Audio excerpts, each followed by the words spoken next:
ಸ್ಮೃತಿಪುರಾಣಾನಾಮಾಲಯಂ ಕರುಣಾಲಯಂ ನಮಾಮಿ ಭಗವತ್ಪಾದಂ ಶಂಕರಂ ಲೋಕಶಂಕರಂ. ಭಜ ಗೋವಿಂದಂ ಭಜ ಗೋವಿಂದಂ ಗೋವಿಂದಂ ಭಜ ಮೂಢಮತೆ. ಸಂಪ್ರಾಪ್ತೆ ಸನ್ನಿಹಿತೆ ಕಾಲೇ ನಹಿ ನಹಿ ರಕ್ಷತಿ ಡುಕೃನ್ಕರಣೆ. ತ್ವಯಿ ಮಯಿ ಚಾನ್ಯತ್ರೈಕೋ ವಿಷ್ಣುಃ ವ್ಯರ್ಥಂ ಕುಪ್ಯಸಿ ಮಯ್ಯ ಸಹಿಷ್ಣುಃ. ಸರ್ವಸ್ಮಿನ್ನಪಿ ಪಶ್ಯಾತ್ಮಾನಂ ಸರ್ವತ್ರೋತ್ಸೃಜ ಭೇದಾಜ್ಞಾನಂ. ಶತ್ರೌ ಮಿತ್ರೇ ಪುತ್ರೇ ಬಂಧೌ ಮಾ ಕುರು ಯತ್ನಂ ವಿಗ್ರಹ ಸಂಧೌ. ಚಿತ್ತಃ ಸರ್ವತ್ರ ತ್ವಂ ವಾಂಛಸ್ಯ ಚಿರಾದ್ಯದಿ ವಿಷ್ಣುತ್ವಂ. ಕಾಮಂ ಕ್ರೋಧಂ ಲೋಭಂ ಮೋಹಂ ತ್ಯಕ್ತ್ವಾತ್ಮಾನಂ ಪಶ್ಯತಿ ಕೋಹಂ. ಕಾಮಂ ಕ್ರೋಧಂ ಲೋಭಂ ಮೋಹಂ ತ್ಯಕ್ತ್ವಾತ್ಮಾನಂ ಪಶ್ಯತಿ ಕೋಹಂ. ಆತ್ಮಜ್ಞಾನವಿಹೀನಾ ಮೂಢಾಃ ತೇ ಪಚ್ಯಂತೆ ನರಕನಿಗೂಢಾಃ. ಆತ್ಮಜ್ಞಾನವಿಹೀನಾ ಮೂಢಾಃ ತೇ ಪಚ್ಯಂತೆ ನರಕನಿಗೂಢಾಃ. ಕಾಮಂ ಕ್ರೋಧಂ ಲೋಭಂ ಮೋಹಂ ತ್ಯಕ್ತ್ವಾತ್ಮಾನಂ ಪಶ್ಯತಿ ಕೋಹಂ. ಆತ್ಮಜ್ಞಾನವಿಹೀನಾ ಮೂಢಾಃ ತೇ ಪಚ್ಯಂತೆ ನರಕನಿಗೂಢಾಃ. ಕಾಮಂ ಕ್ರೋಧಂ ಲೋಭಂ ಮೋಹಂ ತ್ಯಕ್ತ್ವಾತ್ಮಾನಂ ಪಶ್ಯತಿ ಕೋಹಂ. ಆತ್ಮಜ್ಞಾನವಿಹೀನಾ ಮೂಢಾಃ ತೇ ಪಚ್ಯಂತೆ ನರಕನಿಗೂಢಾಃ. ಭಜ ಗೋವಿಂದಂ ಭಜ ಗೋವಿಂದಂ ಗೋವಿಂದಂ ಭಜ ಮೂಢಮತೆ. ಸಂಪ್ರಾಪ್ತೆ ಸನ್ನಿಹಿತೆ ಕಾಲೇ ನಹಿ ನಹಿ ರಕ್ಷತಿ ಡುಕೃನ್ಕರಣೆ. ನಹಿ ನಹಿ ರಕ್ಷತಿ ಡುಕೃನ್ಕರಣೆ. ಎರಡು ರೀಡಿಂಗ್ ಇದೆ. ಆತ್ಮಾನಂ ಪಶ್ಯತಿ ಕೋಹಂ ಒಂದಿದೆ, ಸೋಹಂ ಒಂದಿದೆ. ಕೋಹಂ ಇಸ್ ಎ ಬೆಟರ್ ರೀಡಿಂಗ್. ಅರ್ಥ ಹೇಳಿದ್ಮೇಲೆ ಗೊತ್ತಾಗುತ್ತೆ ನಿಮಗೆ. ಎರಡೂ ಹೇಳ್ಬೋದು, ಬಟ್ ಕೋಹಂ ಇಸ್ ಬೆಟರ್ ರೀಡಿಂಗ್.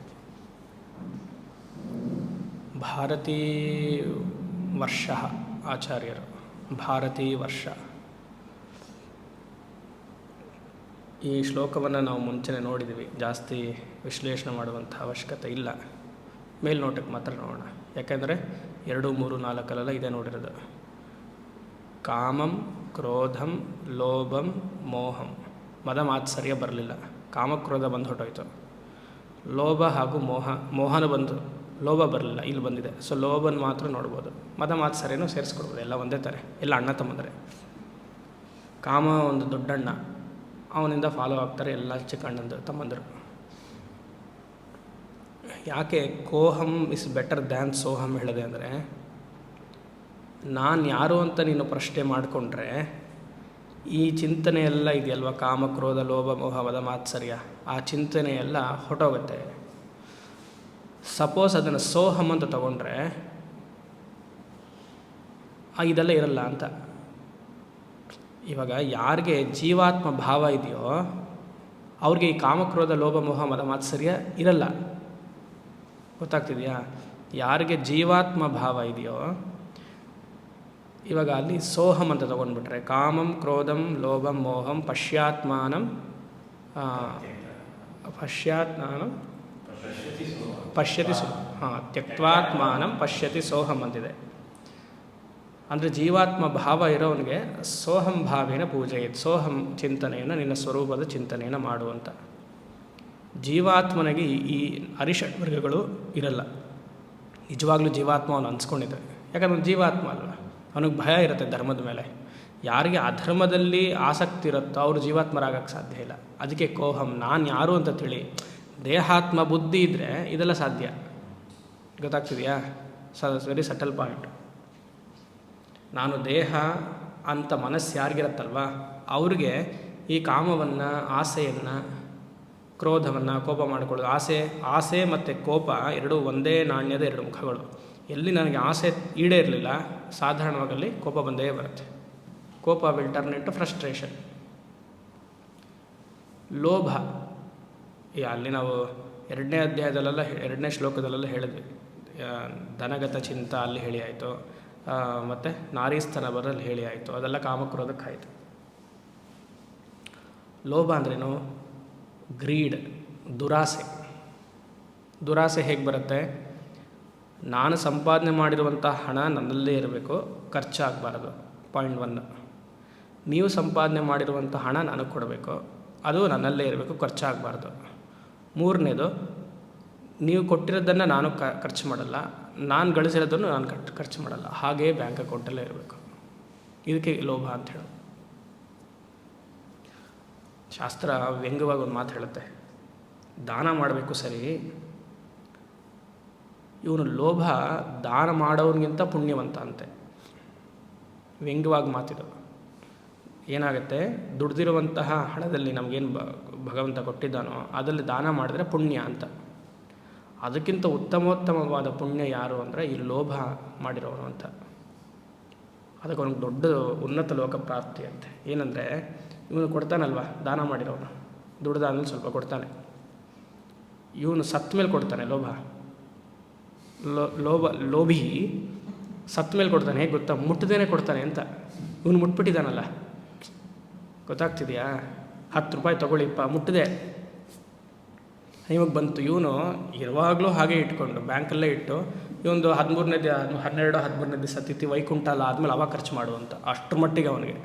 ಇವನು ಹೊಟ್ಟೋಗ 10 ದಿವಸ ಆಯಿತು, ಅಲ್ಲಿ ವಿಲ್ಲಲ್ಲಿ ಬರೆದಿಟ್ಟಿರ್ತಾನೆ, ಏನೋ 12 ದಿವಸ ಆದಮೇಲೆ ಇದನ್ನು ಅನಾಥಾಶ್ರಮ ಕೊಡ್ಬೋದು ಅಂತ. ಆದರೆ ಇವ್ನು ಮುಟ್ಟೆಯಲ್ಲಿ ಅಷ್ಟು ಪ್ಯೂರ್ ಆಗಿದೆ ಅಂತ ದುಡ್ಡು ಅಂದರೆ ವ್ಯಂಗ್ಯವಾಗಿ ಹೇಳೋದು ಶಾಸ್ತ್ರ ಇದು. ಆ ರೀತಿಯಾಗಿ ಲೋಭ ಅಂದರೆ ತುಂಬ ಗ್ರೀಡ್, ಮಹಾ ಪಾಪ ಬರದೇ ಇಲ್ಲಿ. ಅದೊಂದು ಇದೇ ಹೇಳುತ್ತಲ್ಲ, ಹಿತೋಪದೇಶ ಇದೆ ಒಂದು, ಲೋಭಾನಿ ಪಾಪಾನಿ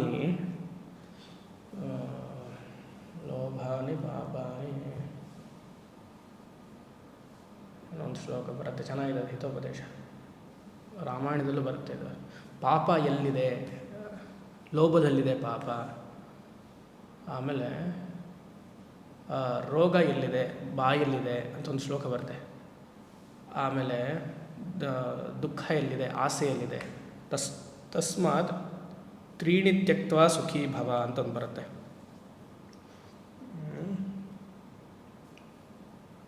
ನೋಡೋಣ, ಆಮೇಲೆ ಹೇಳ್ತೀನಿ. ಲೋಭಾನಿ ಪಾಪಾನಿ ಸಿಗಲ್ಲ, ಅದೆಲ್ಲ ಸರ್ಚ್ ಮಾಡೋದು ಸಿಗಲ್ಲ, ಇರಲಿ. ಈ ರೀತಿಯಾಗಿ ಲೋಭ ಅಂದರೆ ದುರಾಸೆ, ಕೊಟ್ಟು ಸಂತೋಷವಾಗಿರಬೇಕು ಅಂತ. ಆಮೇಲೆ ಏನಂದರೆ ಕಾಮಂ ಕ್ರೋಧಂ ಲೋಭಂ ಮೋಹಂ, ಅದು ನೋಡಿದ್ವಿ. ತ್ಯಕ್ತ್ವ ಆತ್ಮಾನಂ ಪಶ್ಯತಿ ಸ್ವಹಂ ಅಂದರೆ ಈ ದೇಹ ಆತ್ಮಾನಂ ತ್ಯಕ್ತ್ವ. ಯಾಕಂದರೆ ಇದಕ್ಕೆಲ್ಲ ಅದೇ ಕಾರಣ. ಇದಕ್ಕೆಲ್ಲ ಸುದೀರ್ಘವಾಗಿ ನಾವು ನೋಡಿದ್ದೀವಿ, ಅದಕ್ಕೆ ಮತ್ತೆ ವಿಶ್ಲೇಷಣೆ ಮಾಡಲ್ಲ. ದೀರ್ಘವಾಗಿ ನೋಡಿರೋದ್ರಿಂದ ಆವಾಗ ಕೋಹಂ, ನೀನು ಯಾರು ಅಂತ ತಿಳಿ. ಸಪೋಸ್ ಸೋಹಂ ಆಗಿಬಿಟ್ಟಿದ್ರೆ ಇದೆಲ್ಲ ಅವಶ್ಯಕತೆ ಇರಲಿಲ್ಲ. ಅಂದರೆ ಒಂದು ಮಟ್ಟಕ್ಕಾದರೂ ಜೀವಾತ್ಮನಿಗೆ ಈ ಕಾಮಕ್ರೋಧ ಲೋಭ ಮೋಹವನ್ನು ಹ್ಯಾಂಡ್ಲ್ ಮಾಡ್ಕೊಳ್ಳೋ ಕೆಪಾಸಿಟಿ ಇರುತ್ತೆ, ಆದರೆ ದೇಹಾತ್ಮಾಭಿಮಾನಿಗೆ ಇರಲ್ಲ ಅಂತ ಅರ್ಥ.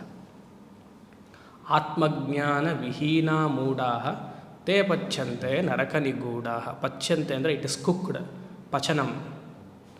You go to a darker place. ನರಕ ಅಂತ ಇಲ್ಲಿ ಅಂದರೆ ಏನು? ಮತ್ತೆ ಹುಡ್ತೀರಾ ಅಂತ. ಆತ್ಮಜ್ಞಾನ ಇಲ್ಲದೆ ಇರೋದ್ರಿಂದ ಮತ್ತೆ ಹುಡ್ತೀರಾ.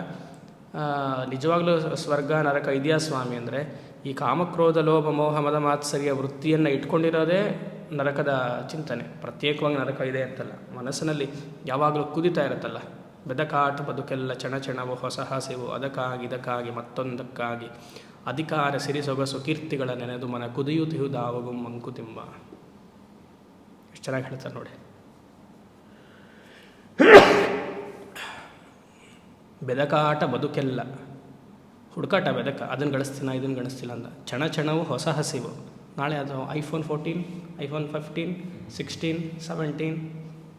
ಚಣಚಣವು ಹೊಸ ಹಸಿವು, ಅದಕ್ಕಾಗಿ ಇದಕ್ಕಾಗಿ ಮತ್ತೊಂದಕ್ಕಾಗಿ ಅಧಿಕಾರ ಸಿರಿ ಸೊಗಸು ಕೀರ್ತಿಗಳ ನೆನೆದು ಮನ ಕುದಿಯುತ್ತಿಹುದಾವಗು ಮಂಕುತಿಮ್ಮ. ಕುದಿತಾ ಇದೆ, ಅದು ಬೇಕು, ಇದು. ರಾಜಕಾರಣಿಗಳನ್ನೆಲ್ಲ ಪ್ರತಿಯೊಬ್ಬ ಸುಮಾರು ಜನ ರಾಜಕಾರಣಿಗಳನ್ನ ಭ್ರಷ್ಟರಿರ್ತಾನೆ, ಯಾರೋ ಒಬ್ಬರಿಬ್ಬರು ಅಷ್ಟೇ ತುಂಬ ಸಾತ್ವಿಕರು. ಅದು ಕ್ವಶನ್ ಮಾರ್ಕೆ. ದೂರದಿಂದ ನೋಡಿದಾಗ ಸಾತ್ವಿಕರು ಅನ್ಸುತ್ತೆ, ಒಳಗಡೆ ಹೋದಾಗ ಗೊತ್ತಾಗುತ್ತೆ ಅಲ್ವಾ. ಲೋಭ. ಇವಾಗ ಒಂದು ಈ ಸರ್ಕಾರದಲ್ಲಿ ಟಾಸ್ಮಾಕ್ ಅಂದರೆ ಈ ಕುಡಿಯುವಂಥ ಜಾಗ ಇಲ್ಲಿ ತಮಿಳ್ನಾಡಲ್ಲಿ ಮ್ಯಾಕ್ಸಿಮಮ್ ದುಡ್ಡು ಅಲ್ಲೇ ಜಾಸ್ತಿ ಹಾಕಿ ಇನ್ನು MRP ಮೇಲೆ ಜಾಸ್ತಿ ಕೊಟ್ಟು ಬೈ ಮಾಡ್ತಾರೆ ಜನ. ಅದನ್ನು ಕ್ಲೋಸ್ ಮಾಡಬೇಕು ಹಾಗೆ ಅಂತ ಒಂದು ಹಂತ ಕ್ಲೋಸ್ ಮಾಡಬೇಕು. ದಿನಕ್ಕೆ 1 ಕೋಟಿ ಜನ ಕುಡಿತಾರಂತೆ. 1 ಕೋಟಿ ಜನ, ಎಷ್ಟೋ 1000 ಕೋಟಿ ಟರ್ನ್ ಓವರ್ ಇದೆ ಗೌರ್ಮೆಂಟ್ಗೆ. ಅದನ್ನು ಅವರು ಬೇರೆ ಬೇರೆ ಕಡೆಲ್ಲ ಇನ್ವೆಸ್ಟ್ ಮಾಡಿ ಇದೆಲ್ಲ ಮಾಡ್ತಾರೆ. ಈಗ ಅದು ಗೌರ್ಮೆಂಟ್ ಬಂದು ರೈಡ್ ಮಾಡಿದ್ರೆ, ಅಂದರೆ ಸೆಂಟ್ರಲ್ ಗೌರ್ಮೆಂಟ್ ಬಂದು ರೈಡ್ ಮಾಡಿದ್ರೆ, ಇಲ್ಲಿರೋ ಮಂತ್ರಿಗಳೆಲ್ಲ ಸುಪ್ರೀಂ ಕೋರ್ಟ್ಗೆ ಹೋಗಿ ಸ್ಟೇ ತಂದಿದ್ದಾರೆ, ಏನೋ ಕ್ಲೋಸ್ ಮಾಡಬಾರ್ದು ಹಾಗೆ ಅಂತ. ಅದು ಸರ್ಕಾರ ಹೇಗಿದೆ, ದುಡ್ಡು ಹೇಗೆ ಬರುತ್ತೆ, 1000 ಕೋಟಿ ತಿಂಗಳಿಗೆ ಬರುತ್ತಂತೆ. ಲೋಭ ಅಲ್ವಾ. ಒಬ್ಬರು ಬಂದಿದ್ದರು ಭಕ್ತರು, ಅವರು 55 ವಯಸ್ಸು, ದೊಡ್ಡ ಕಂಪ್ನೀಲಿದ್ದರು. 60ಕ್ಕೆ ರಿಟೈರ್ಮೆಂಟ್. ಅವ್ರಿಗೆ ಅವರ ಜೂನಿಯರ್ ಇವಾಗ ಅವ್ರ ಪೊಸಿಷನ್ ತೊಗೊಳ್ತಾ ಇದ್ದಾರೆ. ಇವರು ತುಂಬ ಚಿಕ್ಕ, ಅಂದರೆ ಒಂದೇ ಕಂಪ್ನಿಲಿದ್ದು 30-40 ವರ್ಷ ಇದ್ದು ಆ ಕಂಪ್ನಿನ ಲಾಸ್ ಇರೋ ಕಂಪ್ನಿನ ಪ್ರಾಫಿಟ್ಟಿಗೆ ತೊಗೊಂಬಂದು ಇವ್ರಿಗೆ ಎಷ್ಟೋ ಕೋಟಿ ಬಂದಿದೆ. For him as A suggestion ಎಲ್ಲ ಕೊಡ್ತು ಆ್ಯಸ್ ಎ ಕ್ಲೈಂಟ್. ಈಗ ಕಂಪ್ನಿ ಏನು ಮಾಡ್ತು, ಮುಲಾಜ್ ಇಲ್ಲದೆ, ಏನು ಕಂಪ್ಯಾಷನ್ ಗ್ರೌಂಡ್ಸ್ ಇಲ್ಲದೆ, 5 ವರ್ಷ ಇದೆ ತಾನೇ, ಈಗಲೇ ನೀವು ಹೋಗಿ ಅಂತ ಕಳಿಸ್ಬಿಟ್ರು. ಇವ್ರಿಗೆ ಬೇಜಾರೋದು, ಈಗೋ ಹರ್ಟ್ ಆಯಿತು. ಇಷ್ಟೆಲ್ಲ ನಾನು ಮಾಡಿದ್ದೀನಿ, 1 ನಿಮಿಷನೂ ನೋಡಲಿಲ್ವಲ್ಲ, I was there with you in the tough times, ಇದೆಲ್ಲ ಬರುತ್ತಲ್ಲ ಕಳಿಸ್ದಾಗ ನಮಗೆ, I was there in the tough times ಹಾಗೆ ಅಂತ. ಸರಿ, ಕಾಂಪನ್ಸೇಷನ್ ಕೊಡಬೇಕು. So during this 35-40 years he has earned 25-30 crores ಆಯಿತಾ. ಕಾಂಪನ್ಸೇಷನ್ ಕೊಡಬೇಕಾಯಿತು. ಕಾಂಪನ್ಸೇಷನ್ ವೈಸ್ ಅವರಿಗೆ 130 crores ಬರಬೇಕಾಗಿತ್ತು. ಇದೆಲ್ಲ ಅವ್ರು ಹೇಳಿದ್ದು ನನಗೆ ಕತೆ. 130 crores, ಏನು ಅಷ್ಟು ದೊಡ್ಡ ಕಂಪ್ನಿ ಅದು. But company gave him 75 crores and sent him. ಅಳು. 1 ego is hurt because I have 5 years service. 2ನೇದೇನು ಅಂದರೆ ನನ್ನ ಜೂನಿಯರ್ ಓವರ್ಟೇಕ್ ಮಾಡಿದ್ದಾರೆ, ಇನ್ನೊಂದು ಈಗೋ. 2ನೇದು ಕಾಂಪನ್ಸೇಷನ್ ಬಂದಿಲ್ಲ. ಎಷ್ಟು ಬಂದಿದ್ದಾರೆ, 75 ಕೋಟಿ ಬಂದಿದೆಯಂತೆ. ಇರೋದು 3 ಜನ ಮನೇಲಿ. ಮಗ ಫಾರಿನಲ್ಲಿ ದುಡಿತಾ ಇದ್ದಾನೆ, ಅವನು ಕೋಟಿ ಸಂಪಾದನೆ ಮಾಡ್ತಾನೆ, ವರ್ಕ್ ಫ್ರಮ್ ಹೋಮ್ ಅಂತ ವೈಫು ಚೆನ್ನಾಗಿ ದುಡಿತಾಳೆ. ಇವ್ರಿಗೆ 75 ಕೋಟಿ ಬಂದಿದೆ, ಆಲ್ರೆಡಿ 40 ಕೋಟಿ ಬ್ಯಾಂಕಲ್ಲಿ ಇಟ್ಟಿದ್ದಾರೆ. 110 ಕೋಟಿ ಆಯಿತು, ಅಳ್ತಾರೆ. ಇದು ಬರಬೇಕು ಅಂತ 6 ತಿಂಗಳ ಮುಂಚೆ, 1 ವರ್ಷದ ಮುಂಚೆ ನನ್ನ ಹತ್ರ ಕೇಳಿದರು, ಈ ಥರ ನನಗೆ ಈ ಥರ ಇಂಡಿಕೇಷನ್ ಇದೆ, ಕಳಿಸೋ ಥರ ಇಂಡಿಕೇಷನ್ ಇದೆ, ನೀವೇನಾದ್ರು ಹೇಳ್ತೀರಾ? ನಾನು ಹೇಳಿ 99% ಕಳಿಸ್ತಾರೆ ನಿಮ್ಮ ಇದ್ರ ಪ್ರಕಾರ, ಮುಂದಿನ ವರ್ಷ ಸರಿ ಇಲ್ಲ ಹಾಗೆ ಅಂತ ಹೇಳಿದೆ. ಅದು ಏನಾದ್ರು ಒಂದು ಪರಿಹಾರ ಹೇಳಿ ಅಂತ. ನಾನು ಹೇಳಿದೆ, ಆಶ್ರಮಕ್ಕೆ ಏನಾದ್ರು ಸೇವೆ ಮಾಡ್ತೀನಿ ಅಂತ ಅಂದ್ಕೊಳ್ಳಿ, ಟ್ರಾನ್ಸಾಕ್ಷನ್ ಭಗವಂತನ ಹತ್ರ ಇಟ್ಕೊಳ್ಳಿ ಅಂತ ಹೇಳಿದ್ರೆ, ಅವ್ರು ಏನು ಇಟ್ಕೊಂಡಿದ್ದಾರೆ ಗೊತ್ತಾ, 75 ಕೋಟಿ ಬರೋದಕ್ಕೆ 75 ರೂಪಾಯಿ ಸೇವೆ ಮಾಡ್ತೀನಿ ಅಂತ. ಪಂಚಾಮೃತ ಅಭಿಷೇಕ ಮಾಡಿಸ್ತಾನಂತೆ ಗಣಪತಿಗೆ. ಎಷ್ಟಿಗೆ? 75 ಕೋಟಿ ಬರೋದಕ್ಕೆ 75 ರೂಪಾಯಿ ಆಗೋಲ್ಲ. ಲೋಭ. ಕೊಡೋದು ಇಲ್ಲ ನೋಡಿ, ಗೊತ್ತಾಗ್ತಿದೆಯಾ? ಇದನ್ನೇ ಲೋಭ ಅನ್ನೋದು. ಇರಲಿ, ಇದೆಲ್ಲ ಲೈವ್ ಎಕ್ಸಾಂಪಲ್. ಆ ರೀತಿಯಾಗಿ ನಿನಗೆ ಆತ್ಮಜ್ಞಾನ ಬರಲಿಲ್ವಾ, ಆ ಆತ್ಮ ಅಜ್ಞಾನದಲ್ಲೇ ಇರುತ್ತೆ, ಎಲ್ಲ ಅರಿಷಡ್ ವರ್ಗಗಳು ಬರುತ್ತೆ. ಆದ್ದರಿಂದ ಆಚಾರ್ಯರು ತಿಳಿಸ್ತಿದ್ದಾರೆ, ಇದೆಲ್ಲ ಬಿಡು, ಆತ್ಮಜ್ಞಾನದಲ್ಲಿ ನೆಲೆಸೋ ಮನಸ್ಸು ಪ್ರಶಾಂತವಾಗತ್ತೆ ಅಂತ. ಸಾಕು, ಇದನ್ನು ಸುಮಾರು ನೋಡಿದ್ದೀವಿ.